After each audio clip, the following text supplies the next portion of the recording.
સેવા કરનારે સહન કરવાની વૃત્તિ તો રાખવી જ જોઈએ. જો નથી તો વધારે વાર સેવા નહીં થાય.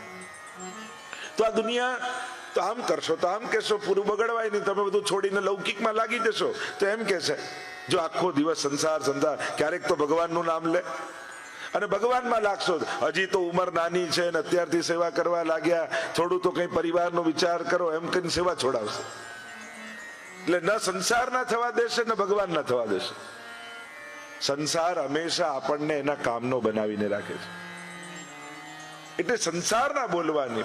એમ કેતા ને કે એક પેલો પિતા અને પુત્ર ઘોડો લઈને જતા અને જઈ રહ્યા હતા, બંને ઘોડા પર ચડીને એટલામાં એક માણસ મળે છે ને, માણસાઈ જેવું કંઈક છે, જીવ દયા તો રાખો, એક જ ઘોડા પર બંને ચડી ગયા, સારું લાગે છે.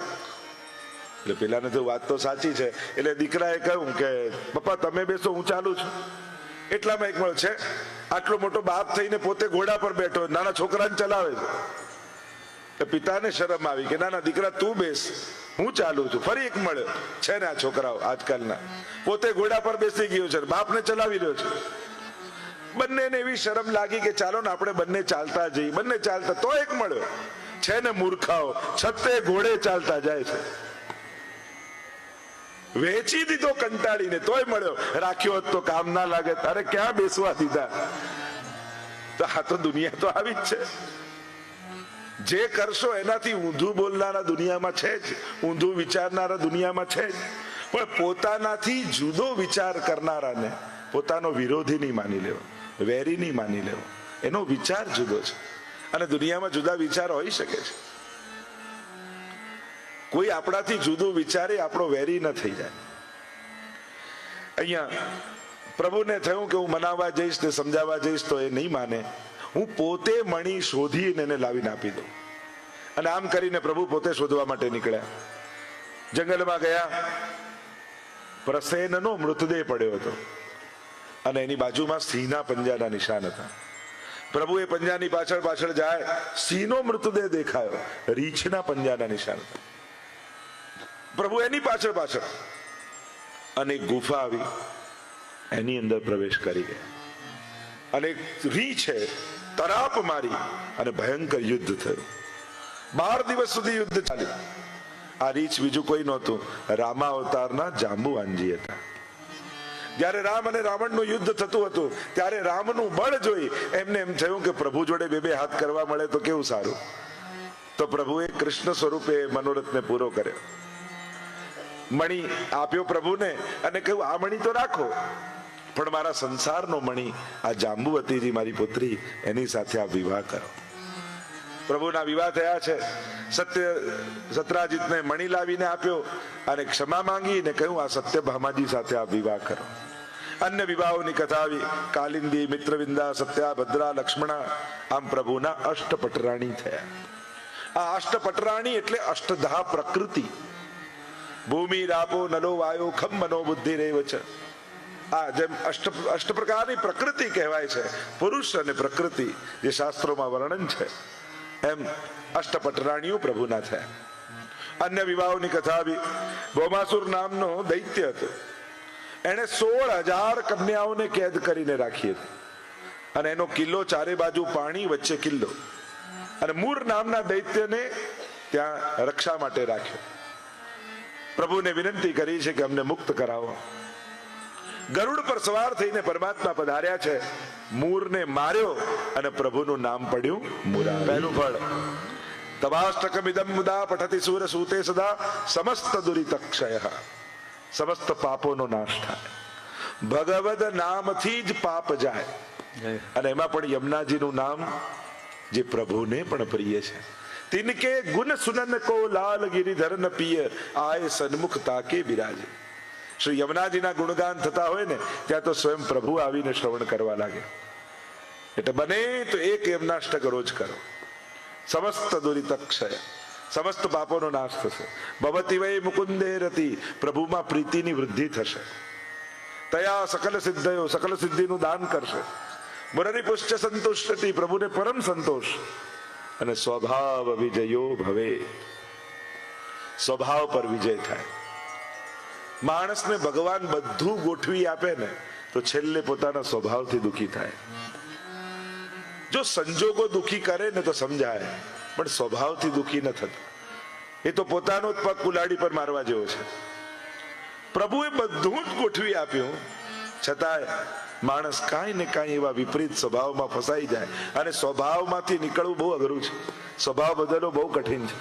આ તો યમુનાજી કૃપા કરે ને તો જ સ્વભાવ પર વિજય થાય. તો મુરારી નામ પરમાત્માનું પડ્યું. મૂળ નામના દૈત્યને માર્યો, 16,000 કન્યાઓને કેદમાંથી મુક્ત કરી અને કહ્યું કે હવે તમે તમારા ઘરે જાઓ. બધી જ કન્યાઓએ વિનંતી કરી, રડવા લાગી. વિનંતી કરતા પ્રભુને કહે છે કે પ્રભુ, સમાજ એવો છે ને કે એક રાત્રિ પણ કન્યા બહાર રહી જાય તો એને જીવવા નથી દેતું. તો અમે તો આટલા સમયથી આ અસુરની કેદમાં છીએ. આપ અમને ઘરે મોકલશો પણ સમાજ અમારો સ્વીકાર નહીં કરે, અમને તરછોડશે, અમારું જીવવું દુષ્કર થઈ, એના કરતા અમે મરી જઈએ સારું. અને જો આપ અમારો સ્વીકાર નહીં કરો તો અમે આત્મઘાત કરી લઈએ, એ અમારા માટે વધારે સારું. પ્રભુ ઈચ્છે તો બધાને દાસી બનાવીને રાખી શકત, પણ પ્રભુએ એક જ મુહૂર્તમાં 16,000 રૂપ ધારણ કર્યા અને એક સાથે 16,000 વિવાહ પરમાત્માએ કર્યા. અને સર્વને રાણીનું સન્માન પરમાત્માએ આપ્યું છે. આગળ બલરામજી દ્વારા રૂકમીના વધની કથા આવી, ઉષા અનિરુદ્ધ વિવાહની કથા આવી, નગરાજાની કથા આવી. આ નગરાજા કાચિંડો બનીને કુવામાં પડ્યા છે. યાદવના બાળકો રમતા રમતા આવ્યા અને જોયો તો આટલો મોટો કાચિંડો કુવામાં. જળ છાટ્યું ને દિવ્ય પુરુષ પ્રગટ થયો. પૂછ્યું કોણ છો? કહ્યું કે નૃગરાજા છે. દુનિયામાં મારા જેવો દાતા બીજો કોઈ નથી. વર્ષાની બૂંદો પડે એટલી ગાયોના દાન મેં કર્યા છે, પણ એક વારની ભૂલને કારણે કાચિંડો બનીને પડ્યો છું. એક વાર કેટલીક ગાયો મેં દાનમાં આપી એક બ્રાહ્મણને. રાતના સમયે એ ગાય પાછી મારી ગૌશાળામાં આવી ગઈ અને બીજા દિવસે બીજા બ્રાહ્મણને એ ગાય આપી દીધી અને બંને બ્રાહ્મણોમાં ઝઘડો થયો. શ્રાપ મને લાગ્યો અને કાચિંડો બનીને પડ્યો છું. એટલે માટે જ આપણે ત્યાં દાનમાં પણ વિવેક બતાવ્યો છે. દાન કઈ રીતે અપાય, કોને અપાય, અને કોને અપાય તો વાત જુદી, કોનું લેવાય એ પણ વિચારવું જોઈએ. જે આપે બધાનું લઈ ન લેવાય. વૈષ્ણવે તો એ પણ વિચારવું, ભક્તે તો એ પણ વિચારવું કે આ મને આપે છે, આનું લેવા જેવું છે કે નહીં. આપવા માટે તો આપણે વિચારીએ કદાચ કે કોને આપવું, યોગ્યતા શું. અને દાનનું પણ એ છે કે આપણા સામર્થ્ય પ્રમાણે આપણે આપીએ કે સામેવાળાની જરૂરિયાત પ્રમાણે આપીએ. સામેવાળાને કેટલું આપવું જોઈએ. ઉપનિષદમાં પણ દાનના અનેક પ્રકાર બતાયા. શ્રદ્ધયા દેયમ, અશ્રદ્ધયા દેયમ, શ્રિયા દેયમ, રિયા દેયમ, ભિયા દેયમ, સંવિદા દેયમ. સમજપૂર્વક આપો.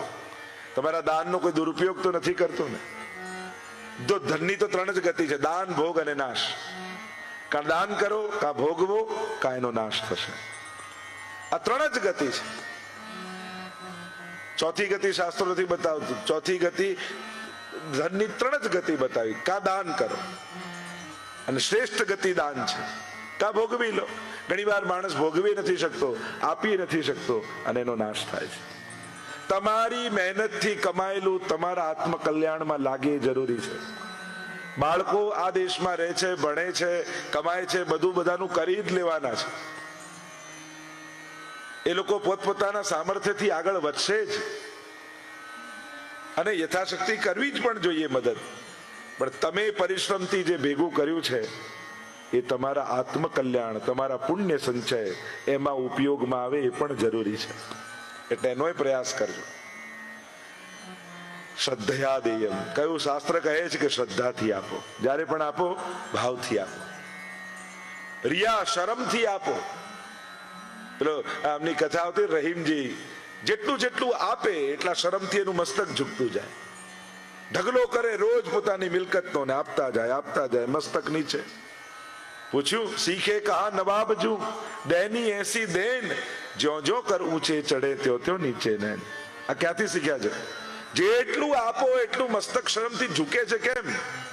ત્યારે રહીમજીએ કહ્યું કે દેને હારા ઓર હૈ, જો દેતા દિન રૈન, લોગ ભરમ હમ પર કરે યા વિધ નીચે ને. આપનારો તો એ પરમાત્મા છે, ખિસ્સા સુધી તો એ પહોંચાડે છે. હું તો ખાલી ખિસ્સામાંથી કાઢીને આપું છું અને લોકો એમ સમજે છે કે હું દાતા છું, હું આપનારો છું, પણ આપનારો તો ઈશ્વર છે. પ્રભુ જ આપણા સુધી પહોંચાડીને આપણને અવસર આપે છે. સંવિદા દેયમ એટલે કે સમજપૂર્વક આપો. જ્યારે પણ આપીએ યોગ્ય સ્થાને યોગ્ય જગ્યાએ આપીએ.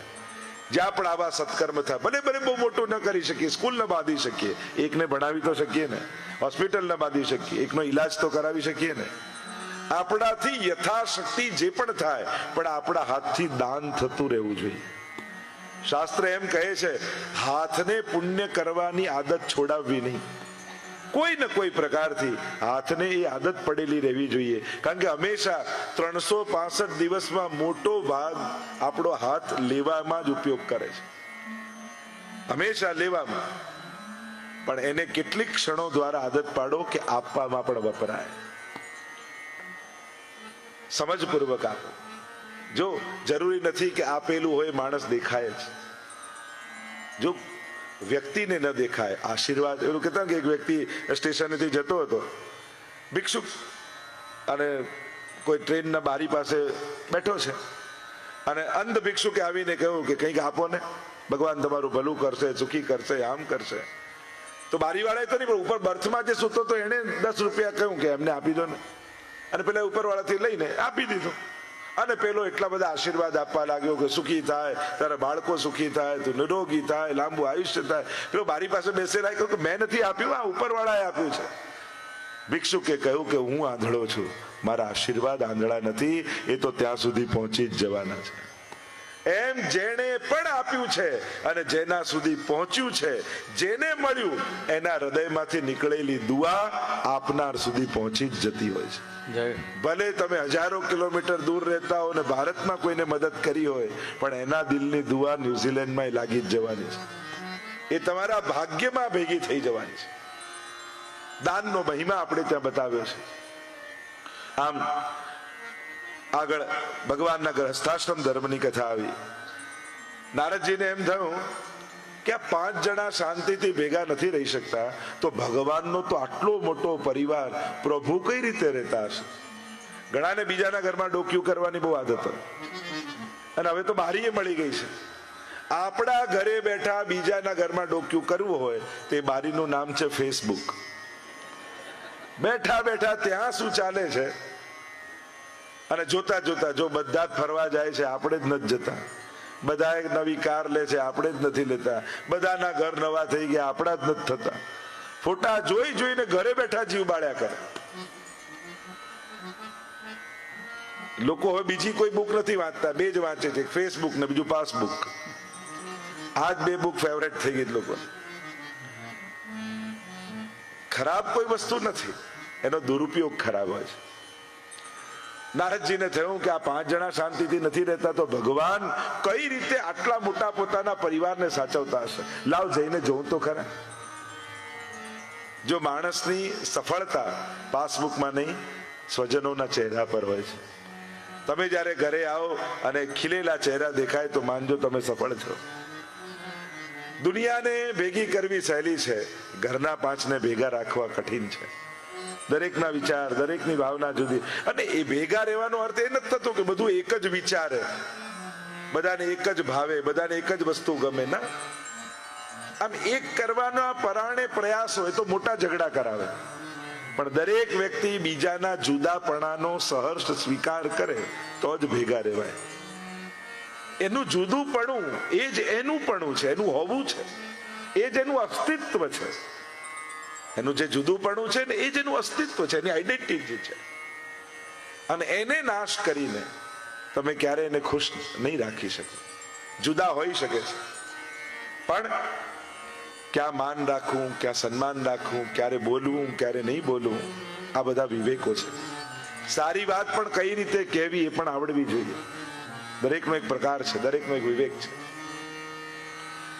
પ્રભુના ગ્રહસ્થાશ્રમના દર્શન કરવા નારદજી ગયા. જો અમારા ઠાકોરજી છે ને, એ તમને એવો ઉપદેશ નથી આપતા કે બધું છોડીને જતા રહો. અમારા કૃષ્ણ તો તમને સાચા અર્થમાં ગ્રહસ્થાશ્રમી બનાવવા માંગે છે. કૃષ્ણ જેવો કોઈ સંબંધી દુનિયામાં નથી. તમે દરેક સંબંધમાં ભગવાનને મૂકીને જુઓ, એના જેવો કોઈ સંબંધી નહીં મળે. પુત્ર કેવો હોય તો કૃષ્ણ જેવો, પિતા કેવો હોય તો કૃષ્ણ જેવો, પતિ કેવો હોય તો કૃષ્ણ જેવો, સખા કેવો હોય તો કૃષ્ણ જેવો, ભાઈ કેવો હોય તો કૃષ્ણ જેવો. તમે દરેક સંબંધમાં એને રાખીને જુઓ. કૃષ્ણએ સંબંધ નિભાવતા શીખવાડ્યું છે, સંબંધોથી ભાગતા નથી શીખવાડ્યું. દુનિયામાં જેટલા સંન્યાસીઓની જરૂર હતી ને એટલા થઈ ગયા છે.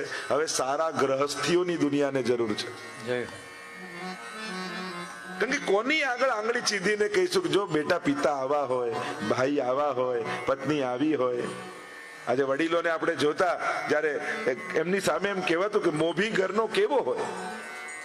આજે આઈડિયલો સમાજમાંથી સમાપ્ત થઈ ગયા ને એટલે લોકોને પ્રેરણા આપવી બહુ અઘરી થઈ ગઈ છે. કેવલ પુસ્તકો પ્રેરણા નથી આપી શકતી, જીતા જાગતા વ્યક્તિઓ જ પ્રેરિત કરતા હોય છે. ગીતાજીમાં એટલે ભગવાને કહ્યું લોકસ તદનું વર્તતે, લોકો તો અનુગમન કરનારા. યદ યદ આચરતી શ્રેષ્ઠ તત્ દેવેતરો જના સયત પ્રમાણમ કુરુતે લોકસ તદનું વર્તતે. શ્રેષ્ઠીઓ જે રીતે ઉદાહરણ સ્થાપિત કરે, લોકો એને ફોલો કરે છે. અને દુનિયામાં વધારે ફોલોઅર્સ જ છે. તો આઈડિયલો ક્યાં સમાજમાં? અને જે સમાજ નબળા વ્યક્તિઓને આઈડિયલ બનાવી લે ને તો આખો સમાજ નબળાઈ તરફ જતો રહે. તમે આખા ભારત વર્ષનો ઇતિહાસ તમે જુઓ. પહેલા ઋષિ મુનિ સંતો મહાત્માઓ આદર્શ હતા. દરેક યુવાનને એમ થતું આવો ઋષિ મારે બનવું છે. પછી જુદા જુદા રાજા મહારાજાઓ આવ્યા, આદર્શ રાજાઓ, લોકોને પ્રેરણા આપી આવા રાજાની જેમ જીવવું છે. પછી સમાજ સુધારકો આવ્યા, સમાજ સુધારણાની ક્રાંતિ કરી, લોકોને આઈડિયલ આપ્યા, અમારે આવું થવું છે. પછી આદર્શ નેતાઓ આવ્યા. આખા ભારત વર્ષને આઝાદીના સમય એમ થયું આ નેતાઓ જેવા આપણે બનવું છે, આમને ફોલો કરવા છે. પણ છેલ્લા 30-40 વર્ષમાં હવે બધાના આઈડિયલ એક્ટર અને એક્ટ્રેસ થઈ ગયા. અને કેવલ આવા આઈડિયલો માણસ સમાજમાં ઉભા કરી લે. કારણ કે જેના જીવનમાં કોઈ આદર્શ ન હોય, કોઈ કલાકાર હોય ને સન્માન છે, પણ એનું જીવન જ્યારે સમાજને પ્રેરનારું ન હોય, પતન કરનારું હોય, અને લોકો પછી એવી નબળી વસ્તુને ફોલો કરવા લાગે તો આખું સમાજ નબળાઈ તરફ જવા લાગે. અને એટલા માટે સમાજમાં ઉત્તમ વ્યક્તિઓ આદર્શ બને એના માટે સમાજે એમનું સન્માન કરવું જોઈએ, એમને આગળ લાવવા જોઈએ, એમના નામો જાહેર કરવા જોઈએ. ઘણીવાર સંસ્થાઓમાં કે મંદિરોમાં કે હોસ્પિટલમાં નામ લખાય તો ઘણા કે નામ નહીં, નામની પણ જરૂર છે. હું તો કહું છું દરેક વખતે નામ કોઈ પ્રખ્યાતિ માટે જ નથી હોતું, યશ કીર્તિ માટે જ નથી હોતું, સમાજને પ્રેરણા આપવા માટે પણ હોય છે.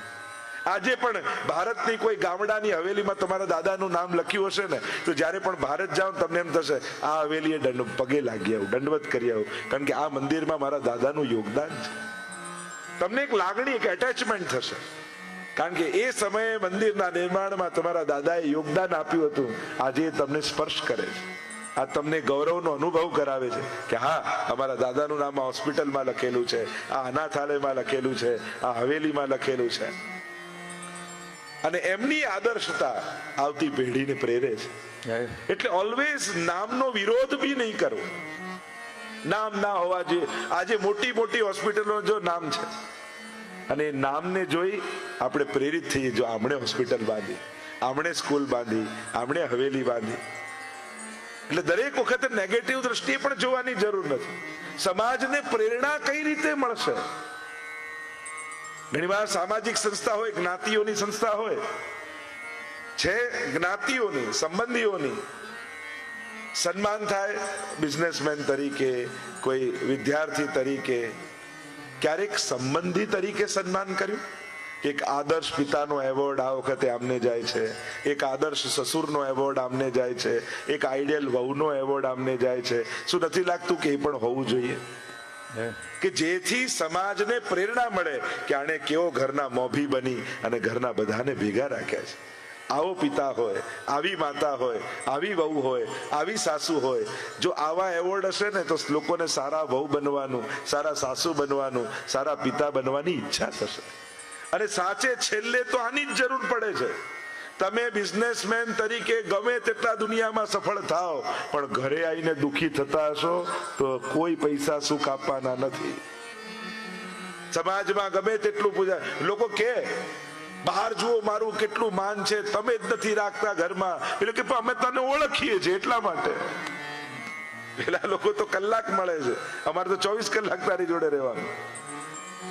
મૂળ વાત હા, એમ નથી કે તો સંબંધ સારા એટલે એકબીજાને જાણે આવો પધારો નાથ ને આવો બિરાજો ને આવું બોલવાનું કે ઘરમાં તો જે ભાષા ચાલતી હોય જ ચાલતી હોય. અને કદાચ એનાથી જ પ્રેમ ટકેલો હોય, આત્મીયતાથી જ. પણ સમાજમાં સંબંધોના પણ આદર્શોની આજના સમયમાં બહુ જરૂર છે. સમાજને સારા સંબંધો ડેવલપ ઘર ઘરમાં થાય. કારણ કે જેના ઘરમાં અશાંતિ હોય એ વિશ્વ શાંતિની કયા મોઢે વાત કરવા જવાનો? અને ઘરે ઠીક પોતાના મનમાં જ જેને અશાંતિ હોય વિશ્વ શાંતિની ક્યાં વાત કરવાની? સૌથી મહત્વનું છે ઘરમાં તમારું યોગદાન છે એક આત્મીયતામાં. એ વડીલોની જવાબદારી ની યુવાનોની જવાબદારી. ઘણી વાર યંગસ્ટરોને કહીશ, તમે મોડા આવો, મમ્મી પપ્પા જાગતા હોય, ચિંતા કરતા હોય કે કેમ આમ મોડું થયું? અરે તમે મારી શું ચિંતા કરો? હું મોટો થઈ ગયો, મને બધી ખબર છે, મને નહીં કહેવાનું.